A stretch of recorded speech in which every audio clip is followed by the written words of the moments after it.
العالمین والصلاة والسلام علی سید الانبیاء والمرسلین اما بعد فاعوذ باللہ من الشیطان الرجیم بسم اللہ الرحمن الرحیم۔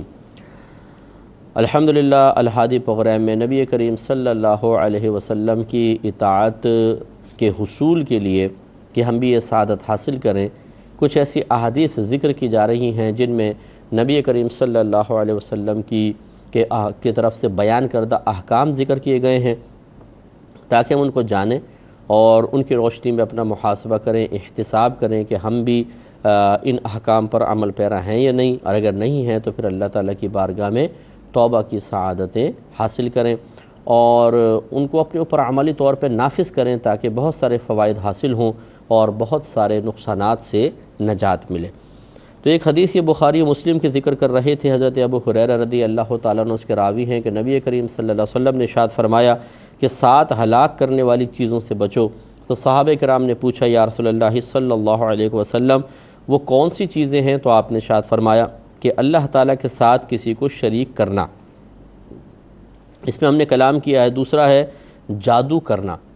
اس پر بھی کلام ہوا۔ تیسرا فرمایا ناحق کسی ایسی جان کو قتل کرنا جس کو اللہ نے حرام کیا ہے، یعنی قتل کرنا حرام کیا ہے یا اس کو محترم، حرام محترم کے معنی میں بھی آتا ہے، اس کو محترم بنایا ہے،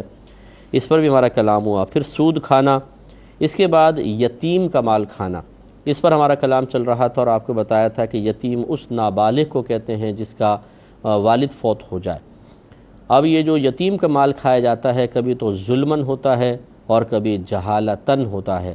ظلمن کا مطلب یہ ہے کہ پتہ ہے کہ یہ مال ہمارے لیے جائز نہیں ہے اور پھر زبردستی اس کو کھایا جائے۔ جیسے میں مثال دے رہا تھا کہ بعض اوقات جب کسی چھوٹے بچوں کے والد فوت ہو گئے یا والدہ والد دونوں فوت ہو جاتے ہیں تو پھر جو دوسرے رشتہ دار ہوتے ہیں اگر بچے مال والے ہوں تو ہر ایک چاہتا ہے یہ ہمارے پاس آ جائیں، بڑے پیار جتائیں گے یہ وہ، اور پھر ان کا مال کھاتے ہیں۔ ان کا مال ان پہ کم خرچ ہوتا ہے، اپنی اولاد پہ زیادہ خرچ کرتے ہیں اور اس طریقے سے ظلماً ان کا مال کھایا جا رہا ہوتا ہے، حالانکہ جانتے ہیں کہ یہ مال ہمارے لیے جائز نہیں ہے، طیب نہیں ہے۔ یاد رکھیں کہ اگر کوئی اس طرح یتیم ہو تو اس کا مال صرف اس پر خرچ کر سکتے ہیں، آپ ایک پائی بھی نہیں لے سکتے، ایک پائی بھی۔ ہاں اگر بہت ہی کوئی شدید، جیسے کسی کو شخص کوئی وصیت کر کے فوت ہوا بھی میرے بچوں کا خیال رکھ لینا اور جب تک یہ بالغ نہ ہو ان کا مال ان پہ خرچ کرنا، تو جس کو یہ ذمہ داری دی گئی اس کو وصی کہتے ہیں شرعی اصطلاح میں۔ اب وہ فوت ہو گیا،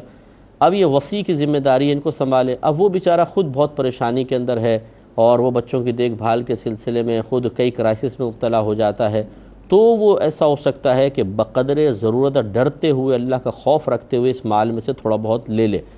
وہ بھی بہت ہی ڈرتے ہوئے، ورنہ یہ یتیموں کا مال اسی پہ خرچ کیا جائے گا۔ تو یہ تو ہے، ایک ہوتا ہے کہ ظلماً لینا، کہ جانتے ہیں کہ یہ مال ہمارے لیے حلال نہیں ہے اور وہ لے لیتے ہیں۔ ایسے ایسے کیسز آئے ہیں سامنے کہ بچوں کا مال قبضے میں کر کے بچوں کو کسی یتیم خانے میں ڈال دیا اور وہاں وہ بچے بیچارے سسک کر بلک کر ایک بظاہر ایک ذلت والی زندگی گزار رہے ہیں، اور یہ رشتہ دار جو رشتہ داری اور محبت کا دعویٰ کرتے ہیں، جن کو خون کے رشتے کہتے ہیں، یہ ان کی پراپرٹیز پہ قابض ہیں، ان کی دکانوں سے نفع حاصل کر رہے ہیں، ان کے بینک بیلنس کو اپنی اولاد پہ خرچ کر کے ان کو اعلیٰ تعلیم کے لیے باہر بھیج رہے ہیں۔ انہیں شرم نہیں آتی، حیا نہیں آتی، ڈوب مرنے کا مقام ہے کہ کسی کے مال پر اتنی بے حیائی کے ساتھ آپ سانپ بن کر بیٹھ جائیں اور اس کو کھا رہے ہوں، اور ذرہ برابر آئینہ دیکھتے ہوئے اپنا چہرہ دیکھتے ہوئے شرم نہ آئے انسان کو کہ میں کر کیا رہا ہوں۔ کس قدر گندا اور برا فعل ہے کہ آپ کسی کے ٹکڑوں پہ پل رہے ہیں، کسی کی بھیک پر پل رہے ہیں، وہ بھی بھیک مانگی نہیں ہے، زبردستی چھینی ہے آپ نے، تو اس پر۔ اور ایسے لوگوں کو کبھی دیکھیں، فقیروں کو دیکھیں گے، ان کو شرم نہیں آتی ہے، مانگ رہے ہیں روڈوں پر، ہر وقت ہاتھ پھیلاتے رہتے ہیں۔ اچھا وہ تو ہاتھ پھیلا رہا ہے اور تم نے کیا کیا کارنامے، پہلے یہ تو سوچو ذرا،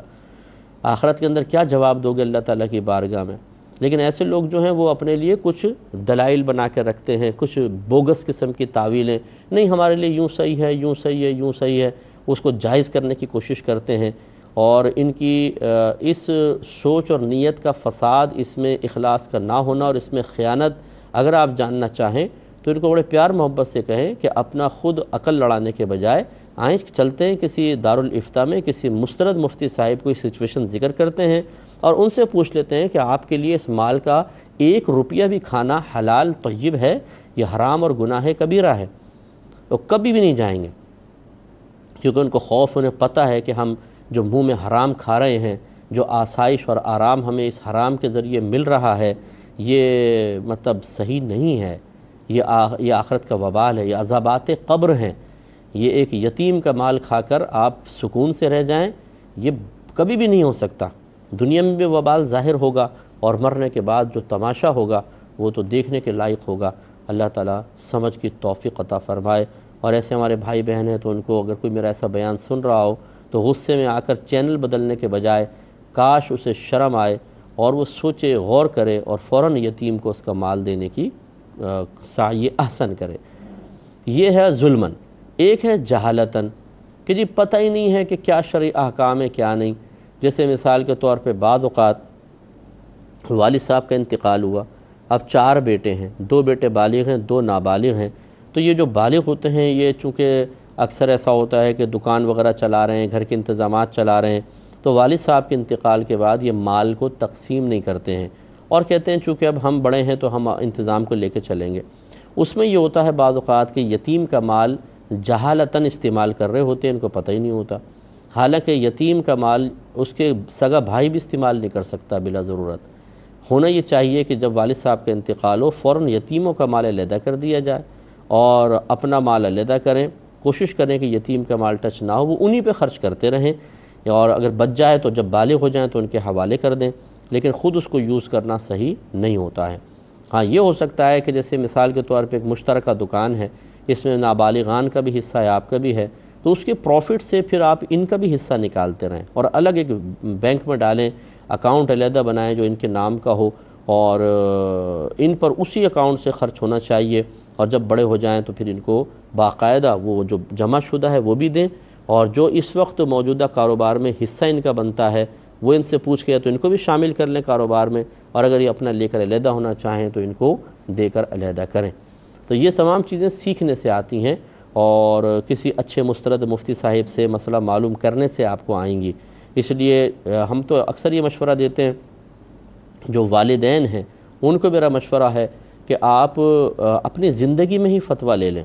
کسی اچھے مفتی صاحب سے رجوع کریں اور پوچھیں کہ اگر آج میرا انتقال ہو جاتا ہے تو میرے بعد فرض کر لیں میری بیوی بھی ہے، 3 بیٹے ہیں، 2 بیٹیاں ہیں، اتنے بالغ ہیں، اتنے نابالغ ہیں، تو ان کے اندر وراثت کیسے تقسیم ہوگی، اور نابالغان جو میرے بچے ہیں، نابالغ بچے ہیں، ان کے مال کا کیا شرعی حکم ہوگا، کس طریقے سے ان کو ملے گا، تو وہ پوری تفصیل آپ کو لکھ کر دے دیں گے۔ یہ آپ رکھ لیں، بلکہ اپنے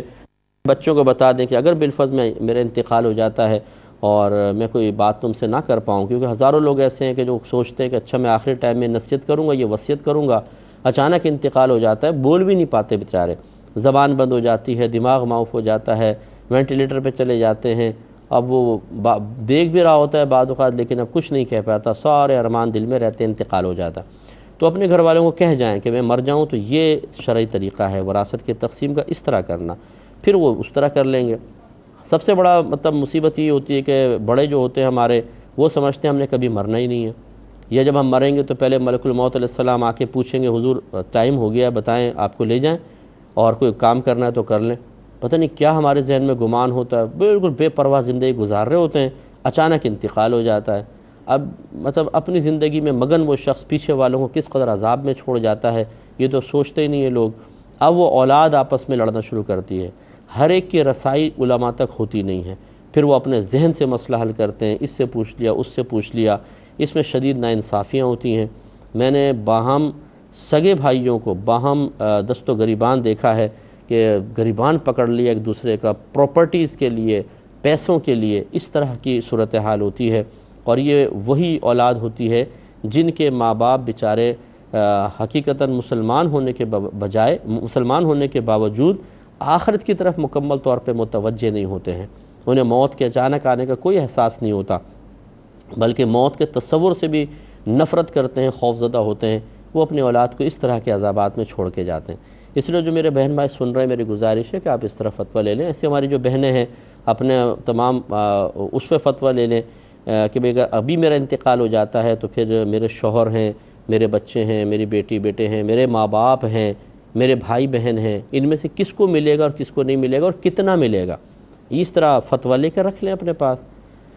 تو بہت آسانی ہو جاتی ہے۔ اور بالفرض دیکھیں اب میں بات آئی ہے تو تھوڑی سی بس عرض کر دیتا ہوں. مثال کے طور پہ ایک شخص ہے، اس نے یہ فتویٰ لے لیا اگر میں بھی مر جاتا ہوں میری بیوی کو میرے بچوں کو کتنا ملے گا، وہ لے کے رکھ لیا. لیکن اس کے بجائے اس کا ایک بیٹا فوت ہو گیا تو آپ فوراً اس پہ دوسرا فتویٰ لے لیں کہ اگر ایک شخص ہے اس کی زندگی میں اس کا ایک بیٹا فوت ہو گیا جس کی ایک بیوی بھی ہے اور اس کے 3 بچے بھی ہیں، تو اب پراپرٹی میں سے یا وراثت میں سے اس بہو کو اور ان پوتا پوتیوں کو کوئی حصہ ملے گا کہ نہیں ملے گا، یہ دوسرا فتویٰ لے لیں اس کے اوپر. تو یوں پہلے سے ہی ہر چیز کا ایک فتویٰ لے لیں، یہ کوئی زیادہ بڑی بات نہیں ہوتی. کسی اچھے دارالفتہ میں آپ پیش ہو جائیں گے تو 2-3 دن کے اندر فتویٰ تیار ہو جاتا ہے، اپنے پاس رکھ لیں، آپ کو فائدہ ہوگا. اگلا فرمایا کہ کافروں سے لڑائی کے وقت پیٹھ پھیر کر بھاگ جانا یہ بھی ہلاک کرنے والا ہے، گناہ کبیرہ ہے، یاد رکھیں بہت بڑا، کہ جب اسلام کو ضرورت ہو، جب ملک کو ضرورت ہو، جب مسلمانوں کو ضرورت ہو، بہنوں کی عزت بچانے کا موقع آئے، اپنے ملک اپنی زمین کو بچانے کا موقع آئے، تو پھر انسان بزدلوں کی طرح اپنی جان بچا کے پیٹ پھیر کے بھاگ رہا ہو. یہاں گولی کھانی چاہیے سینے کے اوپر. مومنانہ شان یہ ہے. صحابہ کرام علیہم رضوان اسی طرح اپنے اوپر تیر کھاتے تھے، تلواروں کے وار سہتے تھے، لیکن پیچھے نہیں ہٹتے تھے. تو اس لیے ایک ہوتا ہے کہ جنگی حکمت عملی کے تحت پیچھے ہٹنا، یہ کوئی بری چیز نہیں ہوتی ہے. بعض اوقات پسپا ہوتی ہے، فوج فائرنگ زیادہ ہو گئی اور بم مار رہے ہیں تو پھر پیچھے بھاگو بھائی. تو اب یہ جو بھاگ رہے ہیں یہ بھاگنا حقیقتاً جنگ سے فرار ہونا نہیں ہے، بلکہ اپنی حکمت عملی کو تبدیل کرنا ہے. اس میں کوئی حرج نہیں، کیونکہ پھر پیچھے جا کر مورچے سنبھالتے ہیں، پھر آہستہ آگے بڑھتے ہیں. بھاگنے کا مطلب یہ ہے کہ میدان جنگ چھوڑ کر بھاگ جایا جائے، نکل جایا جائے، جنگ کو ترک کر دیا جائے، دوسروں کو جنگ میں مشغول چھوڑ کر وہاں سے نکل جایا جائے. یہ ہے بھاگنا، اور یہ حرام اور گناہ کبیرہ ہے. اور اگلا فرمایا کہ بھولی بھالی پاک دامن ایماندار عورتوں پر زنا کی تہمت لگانا، تو یہ بہت ہی برا فعل ہے. وجہ اس کی یہ ہوتی ہے کہ ایک اگر دیندار خاتون ہے اور پاک دامن ہے، جب کوئی تہمت لگاتا ہے تو کبھی تو ایسا ہوتا ہے کہ تہمت لگانے والا خود ذلیل ہو جاتا ہے، لیکن کبھی ایسا بھی ہوتا ہے کہ جس پر تہمت لگائی ہے وہ بیچارہ بدنام ہو جاتا ہے. اور لوگوں کی اکثر عادت ہے، بولتے ہیں بھئی کچھ نہ کچھ تو ہوگا نا، ایسا تو کوئی بھی نہیں بولتا، کچھ نہ کچھ تو ہوگا. تو بعض اوقات کچھ نہ کچھ نہیں ہوتا، کچھ بھی نہیں ہوتا، لیکن یہ خاص طور پہ عورتیں جو ہوتی ہیں یہ ایک دوسرے کا گھر برباد کرنے کے لیے اس طرح کے الزام لگا دیتی ہیں. جیسے جوائنٹ فیملی ہے یا شادی بیاہ کا جیسے ماحول بنا ہوا ہے، گھر میں بہت سارے مہمان آئے ہوئے ہیں، تو کسی پر بھی ہم نے ان کو اس کے ساتھ دیکھا تھا، اس نے یہ کیا وہ کیا، الزام لگ جاتے ہیں. اب کوئی آدمی قسمیں کھا رہا ہے، کچھ کر رہا ہے، لیکن بس وہ الزام لگا دیا جاتا ہے. تو یہ یاد رکھیں، یہ قذف کہتے ہیں اس کو، کہ زنا کی جھوٹی تہمت لگانا، اس پر ایک حد لگتی ہے، اس کو حد قذف کہتے ہیں. 80 کوڑوں کی سزا ہے. اگر کوئی کسی پر تہمت زنا لگائے تو اس پر لازم ہے کہ 4 گواہ پیش کرے جو عاقل بالغ مسلمان ہونے چاہیے، اور سب کے سب مردوں. 4 گواہ پیش کرو. اب نہیں کر سکے تو اس کا مطلب تم جھوٹے ہو، تم نے جھوٹا الزام لگایا ہے. اب اس کو 80 کوڑے لگیں گے. فرض کر لیں کسی نے اپنی آنکھوں سے واقعی کسی کو زنا کرتے ہوئے دیکھا ہے، لیکن یہ اگر اس پہ الزام یعنی کہے گا کہ میں نے دیکھا ہے، اس کو بھی لازم ہوگا کہ 4 گواہ پیش کرو، کیونکہ یہ جانتا ہے کہ ایسا ہوا ہے. حاکم اسلام کو کیا پتا کہ واقعی ایسا ہوا ہے کہ نہیں ہوا، تو وہ اس بات کا مکلف ہے کہ جو شرعی تقاضے ہیں اس کو پورا کیا جائے. اس طرح اگر ایک شخص کی رائے پر ہم اس کے اوپر یقین کر کے سامنے والوں کو زنا کی سزا دے دیں تو پھر دوسرے کو بھی اجازت ہونی چاہیے، تیسرے کو بھی، چوتھا، پانچواں، چھٹا، ایسے تو پھر ہر ایک کو اجازت ہونی چاہیے کہ وہ زنا کی تہمت لگائے، اور حاکم اسلام کو چاہیے کہ تحقیق نہ کرے، اس کے قول پر اعتماد کر کے سزا جاری کر دے. یہ تو نہیں ہو سکتا. کل کو خود جو الزام لگانے والا ہے اس پر اگر کوئی لگا دے تو یہ الزام لگانے والا بھی کہے گا کہ اس سے گواہ تو مانگیں، تو پھر تم بھی تو گواہ پیش کرو. تو اس لیے اچھی طرح یاد رکھیں، اگر ایک شخص سچ بھی کہہ رہا ہے، وہ واقعی اس نے دیکھا ہے، قسم کھا رہا ہے کہ میں نے دیکھا ہے، لیکن اس کے اوپر بھی شرعی تقاضے کے مطابق لازم ہوگا کہ 4 گواہ وہ بھی مرد پیش کریں، وہ گواہی دیں، بتائیں کہ ہاں ہم نے دیکھا ہے، اور سب ایک جیسا بیان دیں. ان کو علیحدہ علیحدہ کھڑا کرے گا قاضی، ایک ساتھ نہیں بلائے گا، علیحدہ علیحدہ بلائے گا، پھر دیکھیں گے ان کے بیان سیم ہے یا نہیں، ملتے جلتے ہیں کہ نہیں. ایک نے کہا جی میں نے 1:30 بجے دیکھا، دوسرا کہتا ہے کہ نہیں 3:30 بجے کا ٹائم ہو رہا تھا. یہ بیان میں تضاد آ گیا، یہ گواہی مسترد ہو جائے گی اور تہمت لگانے والے کو 80 کوڑوں کی سزا ہوگی۔ اس لیے اس پہ ذرا بڑی توجہ کرنی چاہیے۔ تھوڑا سا اس پہ مزید کلام کریں گے نیکسٹ پروگرام میں۔ وآخر دعوانا ان الحمد للہ رب العالمین۔